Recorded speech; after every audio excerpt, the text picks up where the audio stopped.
और बढ़ते हैं खबरों की ओर। बदायूं से बड़ी खबर सामने आ रही। बदायूं डबल मर्डर केस का मामला, हत्याकांड का दूसरा आरोपी गिरफ्तार। आरोपी जावेद को गिरफ्तार किया गया। आरोपी जावेद पर 25,000 रुपए का था इनाम घोषित। जावेद बरेली के बरादरी थाने से गिरफ्तार किया गया है। बड़ी जानकारी, 2 मासूमों की हत्या के बाद से फरार था जावेद, जिसे अब गिरफ्तार कर लिया गया है। बरेली से गिरफ्तार किया गया है। तो बड़ी जानकारी, 25,000 का इनाम पुलिस ने जावेद के ऊपर घोषित किया था और हत्याकांड का ये दूसरा आरोपी बताया जा रहा है, जो कि अब पुलिस की गिरफ्त में आ चुका है। बदायूं डबल मर्डर केस का मामला है, जिसमें एक आरोपी की जो है पुलिस मुठभेड़ में मौत हो गई थी। हालांकि दूसरे की तलाश जो है लगातार जारी थी और अब बरेली से दूसरे आरोपी जावेद को भी गिरफ्तार कर लिया गया है। बदायूं डबल मर्डर केस मामले में एक बड़ी जानकारी मिल रही है। हत्याकांड का दूसरा आरोपी गिरफ्तार किया गया है।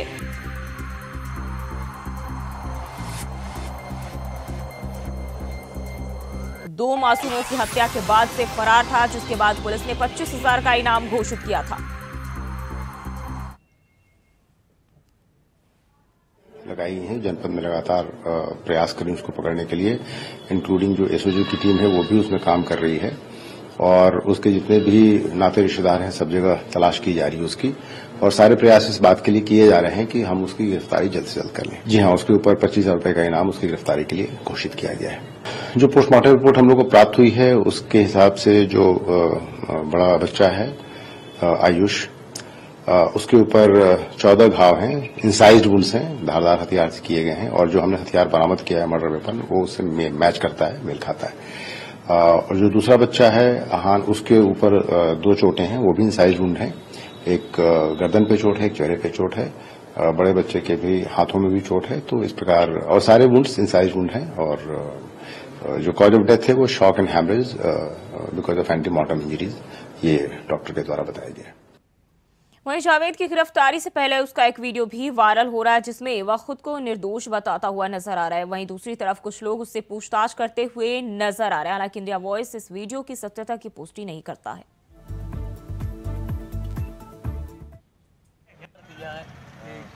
मैं तुरंत वहाँ से आया बदायूं के लिए, वहाँ पब्लिक बहुत थी। मैं सीधा दिल्ली भाग गया। मैं दिल्ली से सीधे बरेली आया हूँ अपने आप को सरेंडर करने के लिए। सीधी मेरे पास रिकॉर्डिंग है कई लोगों की, जहाँ से मेरे पास फोन आया कि तुम्हारे भाई ने ये कांड कर दिया है।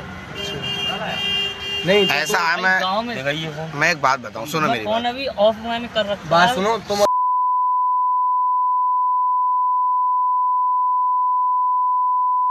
भाई मैं देखो बहुत सीधा शरीफ आदमी हूँ।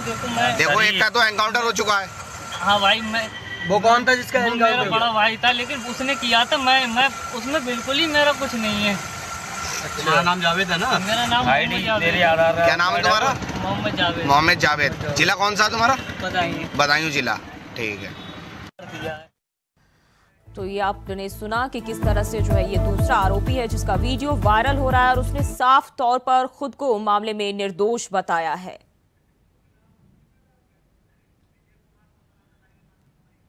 और इसी खबर पर ज्यादा जानकारी के साथ बदायूं से विजय कुमार हमारे संवाददाता जुड़ गए हैं। विजय, जिस तरह से अभी आपने सुना कि ये जो दूसरा आरोपी है गिरफ्तार हो चुका है और खुद को जो वायरल वीडियो है उसमें निर्दोष बता रहा है, क्या कुछ जानकारी मिल रही है?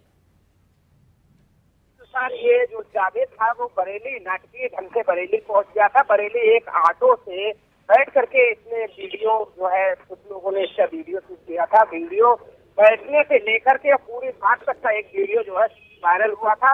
इसमें वहाँ की बारादरी पुलिस को इसकी सूचना दी गई थी। बारादरी पुलिस ने इसे गिरफ्तार कर लिया। इसके बाद बदायूं पुलिस को सूचना दी गई थी। बदायूं पुलिस ने को बरेली पुलिस ने सौंप दिया है। हालांकि एसएसपी बदायूं का कहना है कि जावेद से पूछताछ की जा रही है।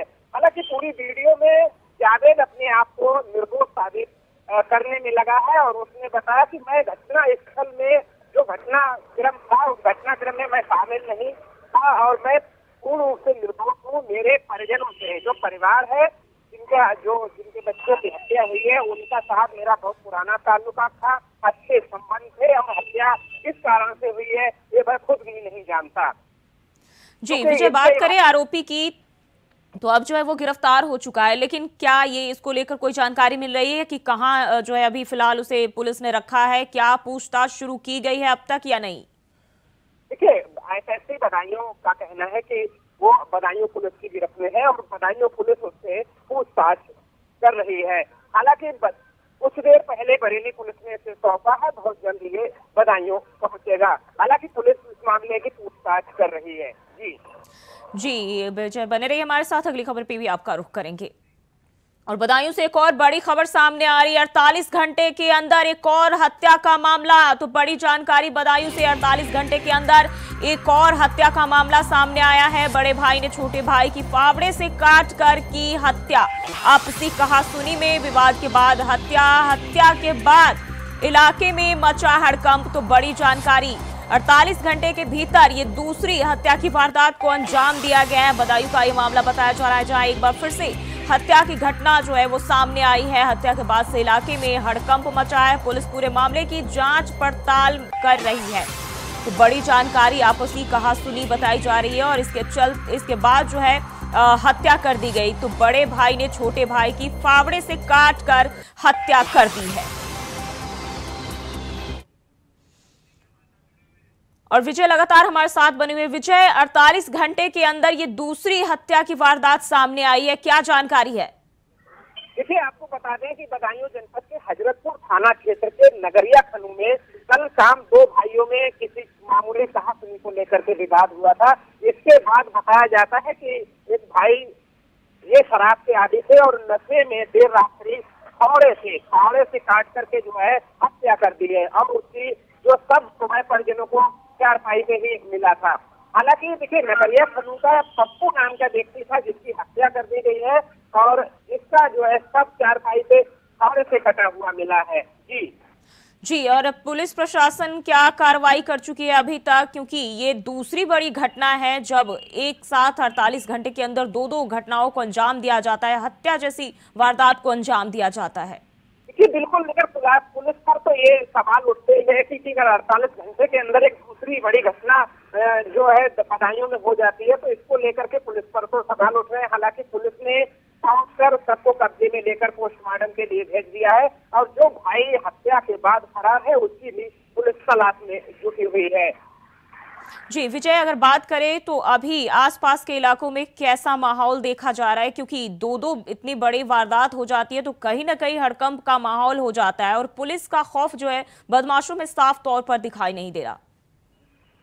देखिए, हालांकि अगर ऐसे मामले जो है 48 घंटे के या 24 घंटे के अंदर इस तरह के अगर मामले सामने आ जाते तो जाहिर सी बात है कि इलाके में एक हड़कंप का माहौल हो ही जाता है। लोग सहम हो जाते हैं कि अगर जिसके उत्तर प्रदेश सरकार देखिए किराए के दिए जाए, मतलब एक तरफ से बदमाशों और किराए के लिए एक पकाया जाना, तो एकदम आचार संहिता लगने के बाद माहौल ऐसा बिगड़ सा जाता तो बिल्कुल जाहिर सी बात है कि जनता में भय तो व्याप्त होगा ही। क्योंकि दो बच्चों की शाम के समय गला रेत करके हत्या कर देना और उसके 48 घंटे के बाद ही जो है हजरतपुर थाना क्षेत्र के नगरिया खनू गांव में फावड़े से काट करके हत्या कर देना एक पुलिस के लिए बड़ी चुनौती नहीं सामने आ रही है। जी विजय, तो कहीं ना कहीं प्रशासन पर भी बड़े सवाल खड़े करता है क्योंकि 48 घंटों के अंदर ये दूसरी बड़ी वारदात देखने को मिल रही है। बहुत बहुत शुक्रिया आपका तमाम जानकारी के लिए। और बढ़ते हैं आगे, लखनऊ से बड़ी खबर सामने आ रही है। अखिलेश यादव ने बुलाई बैठक, दोपहर 1 बजे होगी सपा की बैठक। सपा कार्यालय में नेताओं कार्यकर्ताओं की बैठक, नेताओं कार्यकर्ताओं को संबोधित करेंगे अखिलेश यादव। तो लखनऊ से ये जानकारी, नेताओं और कार्यकर्ताओं को संबोधित करेंगे अखिलेश यादव। सपा कार्यालय में नेताओं कार्यकर्ताओं की बैठक करेंगे। बताया जा रहा है दोपहर 1 बजे से सपा की ये बैठक शुरू होगी। तो अखिलेश यादव ने बैठक बुलाई है जहां तमाम जो पार्टी के नेता और कार्यकर्ता है शामिल होंगे और उन्हें अखिलेश यादव जो है संबोधित करेंगे। लखनऊ से ये जानकारी सामने आ रही है।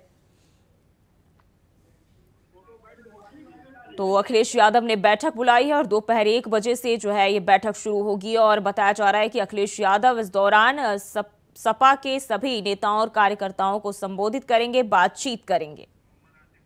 और इस खबर पर ज्यादा जानकारी के साथ लखनऊ से मोहम्मद आसिफ हमारे संवाददाता जुड़ गए हैं। आसिफ, अखिलेश यादव ने बैठक बुलाई है, 1 बजे से जो है बैठक शुरू होने जा रही है, क्या कुछ जानकारी इसको लेकर?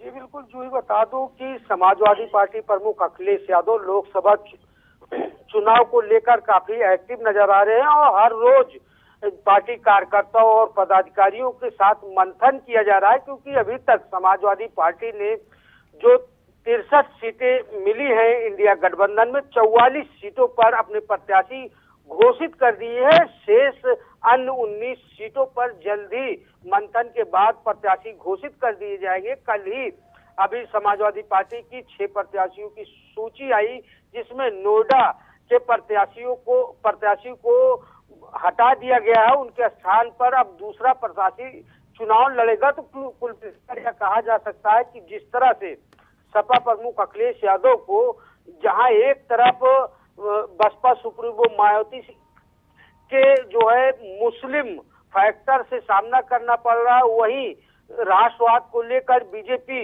सामने कड़ी चुनौती दे सकती। तो ऐसे में जो उनके प्रत्याशी हैं वह किस तरह अपनी चुनावी नैया पार लगाएंगे और जो मास्टर प्लान है, जिस तरह से एमओआई समीकरण सपा प्रमुख का चल रहा है और अब सपा प्रमुख जो है प्रत्याशियों की सूची भी जारी करने में लगे हैं, तो किस तरह जो है मात दी जाए बसपा और भाजपा को, तो इसको लेकर लगातार सपा प्रमुख अखिलेश यादव का मंथन चल रहा है और वह चयन करने में जुटे हुए हैं कि कौन सा प्रत्याशी कहां फिट बैठेगा। क्योंकि जिस तरह से पल्लवी पटेल ने मिर्जापुर समेत 3 सीटों पर अपने प्रत्याशी घोषित कर दिए और उसके बाद सपा प्रमुख अखिलेश यादव ने भी यहाँ मिर्जापुर से बात करें तो मिर्जापुर से राजेश बिंद को मैदान में उतार दिया है। तो जिस तरह से जो तालमेल है कहीं न कहीं जो प्रत्याशियों को लेकर विकलता दिख रहा है। और वही बात करें पीलीभीत पर, तो पीलीभीत पर भी भगवंत शरण ने का एक बयान आ गया है कि अगर वरुण गांधी चुनाव लड़ते हैं तो वह अपनी सूर दे देंगे। तो कुल मिलाकर जी आसिफ, बात करें अगर अपना दल कमरावादी की और सपा की, तो वो सपा जो है वो भी अपने मिर्जापुर सीट से अपने प्रत्याशी उतार चुके हैं, जबकि कमरावादी की ओर से भी 3 सीटों को लेकर ऐलान किया गया है और वो भी इंडिया गठबंधन के तहत। तो अब आगे का समीकरण इंडिया गठबंधन के अंदर कैसा होगा? जी बिल्कुल, जिस तरह से बता दूं कि पल्लवी पटेल की नाराजगी राज्यसभा चुनाव को से ही देखी जा रही है और हालांकि उन्होंने बाद में एहसान जताते हुए सपा प्रमुख अखिलेश यादव से पर उन्होंने वोटिंग भी किया था सपा प्रत्याशी के लिए। लेकिन जिस तरह से अब पल्लवी पटेल का एक्शन साफ तौर पर देखा जा रहा है, उन्होंने बिना किसी राजकुमारी के जो है 3 सीटों पर अपने प्रत्याशी घोषित कर दिए। तो इससे कहीं न कहीं सपा प्रमुख की टेंशन भी बढ़ गई। हालांकि अभी कोई बयान इस पर सपा प्रमुख का नहीं आया है, लेकिन उन्होंने अपने एक प्रत्याशी मिर्जापुर में उतार दिया है और माना जा रहा है कि जिस तरह से रिश्तों में दरार आ रही है उसका भी खामियाजा कहीं न कहीं पल्लवी पटेल और सपा प्रमुख और इंडिया गठबंधन को भुगतना पड़ सकता है। क्योंकि लगातार बीजेपी निशाना साध रही कि इंडिया गठबंधन सिर्फ अपने अपने फायदे के लिए बना है। तो जो तस्वीर सामने आ रही है, जिस तरह से बिना किसी राजकुमारी के पल्लवी पटेल की पार्टी ने प्रत्याशी घोषित किया है और वहीं पर मिर्जापुर सीट पर सपा प्रमुख ने भी अपना उम्मीदवार उतार कर सभी को चौंका दिया। तो कुल मिलाकर यह कहा जा सकता है कि जो तस्वीर बन रही है, जो राजनीतिक समीकरण बन रहे हैं, कहीं न कहीं इंडिया गठबंधन का जो आपसी तालमेल है कहीं न कहीं गड़बड़ा भी रहा है। अगर बात करें भदोही सीट पर, तो भदोही सीट पर भी शुरुआत सपा प्रमुख अखिलेश यादव ने की है। अखिलेश यादव ने भदोही सीट पर टीएमसी उम्मीदवार उतार दिया और टीएमसी इंडिया गठबंधन से बाहर है। ममता बनर्जी ने इंडिया गठबंधन में शामिल न होने का ऐलान कर दिया। जी आसिफ, बहुत बहुत शुक्रिया आपका तमाम जानकारी के लिए। तो अब जो है बताया जा रहा है दोपहर 1 बजे अखिलेश यादव संबोधित करेंगे अपने कार्यकर्ताओं और नेताओं के साथ।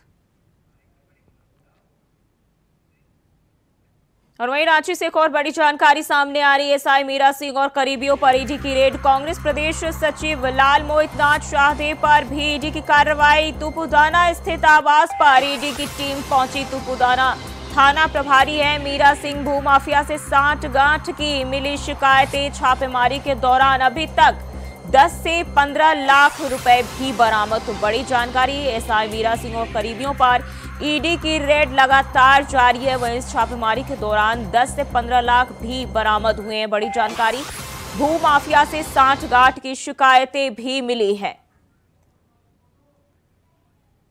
और इसी खबर पर ज्यादा जानकारी के साथ रांची से अजय पांडे हमारे साथ जुड़े हुए हैं। अजय, अब तक क्या अपडेट मिल रही है एसआई मीरा सिंह के यहाँ और उनके करीबियों के यहाँ रेड जो है लगातार जारी है? जी देखिए, आज सुबह ही ईडी की टीम जो है टीपूदाना थाना प्रभारी जो है उनके यहाँ छापा मारी है। उनके जो करीबी जो लालदेव महासादेव जो जमीन एक बड़े कारोबारी हैं के रूप में जाने जाते हैं, उनके यहाँ भी दस्तक दी है। लेकिन जो छापेमारी के दौरान जो टीपूदाना के थाना प्रभारी जो मीरा सिंह है, वहाँ के कई नोट, वहाँ कई लाख रुपये नोटों की बरामदगी हुई है। इसके लिए ईडी की टीम ने वहाँ कैश गिनने के लिए मशीनें मंगाई हैं। तो ये जो अभी आशंका जो जताई जा रही है कि लगभग जो उनके यहाँ कैश जो बरामद किए गए हैं उनके आवास से, वो लगभग 20 से 25 लाख रुपये से अधिक की मामला अभी सामने आ रही है। तो कहीं न कहीं राज्य में इस प्रकार के लगातार आपने देखा होगा, पिछले बार भी धीरज साहू के यहाँ, इसके अलावा वीरेंद्र राम के यहाँ, इसके अलावा कई जो अधिकारी थे उनके यहाँ भी ईडी छापे। तो लगातार जितने ही अभी राज्य में, झारखंड में जितने के यहाँ भी ईडी के छापे पड़े हैं, तो वहाँ करीबन लाखों रुपये, करोड़ों रुपये बरामद किए गए हैं। तो इस प्रकार से कहा जा सकता है कि राज्य में भ्रष्टाचार जो है चरम पर है और इससे इनकार नहीं किया जा सकता। हालांकि सरकार इस पर लगातार इस पर दुहाई देती है कि राज्य में किसी भी प्रकार के अवैध खनन या किसी प्रकार के भ्रष्टाचार नहीं, आरोपों से नहीं है। लेकिन ये इस बात से ईडी की जो लगातार कार्रवाई है, इसे इस बात की साबित करता है कि राज्य में भ्रष्टाचार चरम पर है। जी अजय, बहुत बहुत शुक्रिया आपका तमाम जानकारी के लिए। तो लगातार जो एसआई मीरा सिंह के यहाँ छापेमारी जारी और अब तक जैसा कि आपने सुना 20 से 25 लाख रुपए कैश भी बरामद हुए। इसके अलावा दस्तावेज भी बरामद हुए और अब तक ये छापेमारी जारी है। तो तुपूदाना की थाना प्रभारी बताई जा रही है मीरा सिंह और भू माफिया से सांठगांठ की शिकायतें भी मिली है और लगातार जो है सुबह से ईडी की टीम उनके आवास पर पहुंची है और छापेमारी जारी है। दस्तावेजों के साथ साथ कैश भी बरामद किए गए हैं।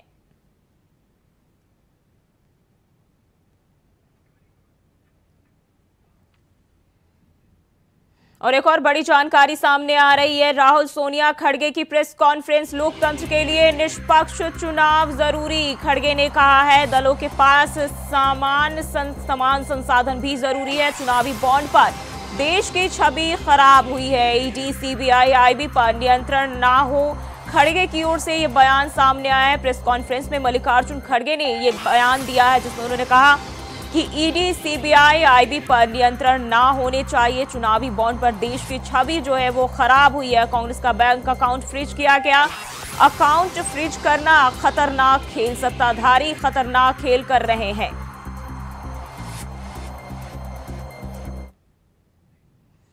और फिलहाल के लिए इस बुलेटिन बस इतना ही। खबरों के लिए बने रहे इंडिया वॉइस के साथ।